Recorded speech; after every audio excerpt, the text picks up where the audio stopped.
O Instituto dos Advogados Brasileiros tem a honra de conversar com o Jorge Rubem Folina. Seja muito bem-vindo. Poderia nos falar um pouco sobre eleições e militares? Carmela, de mais nada, obrigado aí pelo convite de estar aqui com vocês, com o nosso Instituto dos Advogados Brasileiros, que tem a honra de ser o secretário-geral nessa atual gestão do presidente Sidney Sanches. O tema a pergunta é muito importante, Carmela. Então, a primeira coisa que eu quero dizer logo é o seguinte: quem é responsável pelas eleições é a Justiça Eleitoral. É isso que determina a Constituição, mais ninguém. Quem vai decidir todo o processo eleitoral, a validade da eleição, dos candidatos, é a Justiça Eleitoral. Isso não cabe a nenhum outro órgão no país. É o que está previsto na Constituição do Brasil, e essa Justiça Eleitoral que vai fazer 90 anos. Então, nós temos uma tradição no Brasil, um ponto diferencial, que é ter uma justiça eleitoral. Esse é um ponto importante para a nossa democracia. Uma democracia que está, ao longo do tempo, sendo construída, com muitas dificuldades. Tivemos alguns retrocessos, infelizmente, nos últimos anos, que gerou o que nós estamos vivenciando, nessa eleição, particularmente, diante de um governo totalmente autoritário. O que é mais grave, Carmela, diante da pergunta que você formulou, é um governo autoritário que se diz representante da última ditadura militar no Brasil. Então, o papel dos militares, Carmela, não é esse. O papel dos militares, conforme a Constituição brasileira, no artigo 142, é cuidar dos assuntos da defesa do Brasil, do país. Não é intervir na política, não é intervir na vida do Brasil. Exatamente no modelo democrático, e mais do que nunca, no Brasil isso tem que ser dito com muita clareza. Por quê? Os militares brasileiros, infelizmente, estão acostumados, desde o início da fundação da nossa República, a intervir, se achar tutores. Eles são os tutores do país. Então querem tutelar a vida da sociedade brasileira. Isso não é papel de força militar. Que os militares queiram participar da política, eles têm até esse direito, mas eles saem das fileiras do militarismo, vão para a vida civil e vão disputar, como qualquer outro cidadão, o direito ao voto no país. Então o papel dos militares não é tutelar o Brasil. É uma visão equivocada que nós trazemos, e talvez seja o maior desafio nosso da sociedade brasileira, porque esse assunto não foi resolvido no processo constituinte de 87, 88, e de até mais, Carmela. Talvez esse tenha sido o nosso grande equívoco no processo da transição. Essa transição que se começa exatamente em 1979, com a lei de anistia. Uma lei de anistia, Carmela, que não deveria existir da maneira com que está sendo aplicada no Brasil. Tem que ser revisitado o entendimento do Supremo Tribunal Federal. Acabamos de ter agora a Constituição do Chile, que está em debate, no Chile, que tem um capítulo todo especial exatamente sobre a justiça de transição, sobre a preocupação da memória, que não perdoou, nem deve ser perdoado daqueles que foram algozes contra o Estado brasileiro e contra o povo brasileiro. Então, agentes do Estado, como o atual mandatário, que ameaça o tempo inteiro a Constituição, que diz que defende a tortura, essas pessoas não podem viver, nós não podemos aceitar viver com essas pessoas pacificamente, porque essas pessoas não querem uma paz, o que eles querem é a guerra. Então, infelizmente, o atual mandatário, ocupante da cadeira da presidência da República, faz a interpretação que ele quer da história, faz a interpretação que ele quer da Constituição.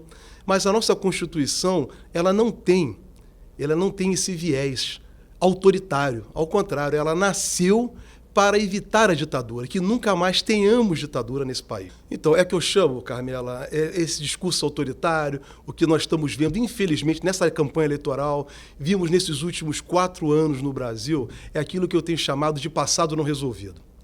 É um passado que nós não enfrentamos ainda com maturidade como sociedade, que é o passado que está permeado com a escravidão, está permeado com o autoritarismo, está permeado com toda forma de abuso, E esse passado que nós deveríamos ter resolvido, exatamente em 87, 88, infelizmente, volto a frisar isso, não conseguimos.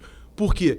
Tínhamos e temos indevidamente uma lei de anistia, que o Supremo Tribunal Federal considera que foi recepcionada pela Constituição de 88. E essa lei de anistia permite que pessoas autoritárias, volto a ressaltar isso, né, que forças militares ou agentes da reserva que atuaram nessas forças possam o tempo inteiro, ou até mesmo uma parcela autoritária da sociedade brasileira, o tempo inteiro ficar avocando intervenção militar, avocando uma GLO, uma garantia da lei e da ordem. A garantia da lei e da ordem, né, esse talvez sim, o grande, meu juízo, o grande equívoco não resolvido no processo constituinte, acho que é isso que o Miro devia estar se referindo, foi exatamente saber afastar efetivamente qual é o papel das forças militares. Força militar não é para atuar em garantia da lei e da ordem. Esse é um papel de uma força de segurança secundária. Poderia ser para a Força de Segurança Nacional, como nós temos, a chamada Força de Segurança Nacional. Poderia até ser para como é nos Estados Unidos, uma Guarda Nacional a ser criada para atuar nesse papel, mas não força militar. Papel de força militar é outro. Como eu já disse aqui, é garantir, acima de tudo, a soberania do país. E quando eu me refiro a garantir a soberania do país, soberania que eu me refiro é a soberania popular, e não a soberania institucional. É aquela que o Estado está acima do cidadão e que gera impunidade. E nós, cidadãos, somos vistos, que se nós temos uma opinião contrária a quem está à frente do Estado, à frente do governo, do poder público, não somos bem vistos. Então, é um Estado que tem que proteger exatamente o cidadão, a cidadania. E que nesse país, Carmela, infelizmente, nós estamos num país muito rico, muito rico, mas com muita gente pobre. A miséria é graça no Brasil. É uma contradição. É a contradição histórica do país, de um país rico com um povo pobre. E esse povo pobre, que deveria ser protegido por constituir a maioria da população brasileira, ele é constantemente massacrado, reprimido, assassinado, como temos visto particularmente aqui no estado do Rio de Janeiro. Em pouco tempo, em um ano e 3 meses, 3 grandes chacinas, em um espaço de 7 quilômetros. Entre a comunidade do Jacarezinho e a comunidade do Morro do Alemão, não tem 7 quilômetros. E nessa distância, 3 grandes chacinas com mais de 70 pessoas, Carmela, assassinadas pelo Estado brasileiro. Isso é consequência de um governo autoritário, é a consequência da ditadura. Nós tivemos 2 ditaduras nesse país. 2 ditaduras que não foram resolvidas.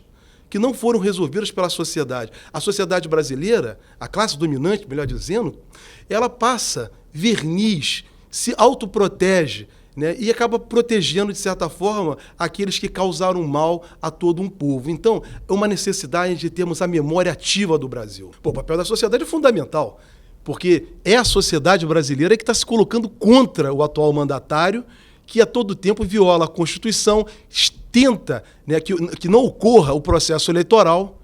Então, é a sociedade brasileira que está dando uma resposta. Essa sociedade brasileira, até então, nós temos visto ela se manifestar por meio de entidades da sociedade civil organizada.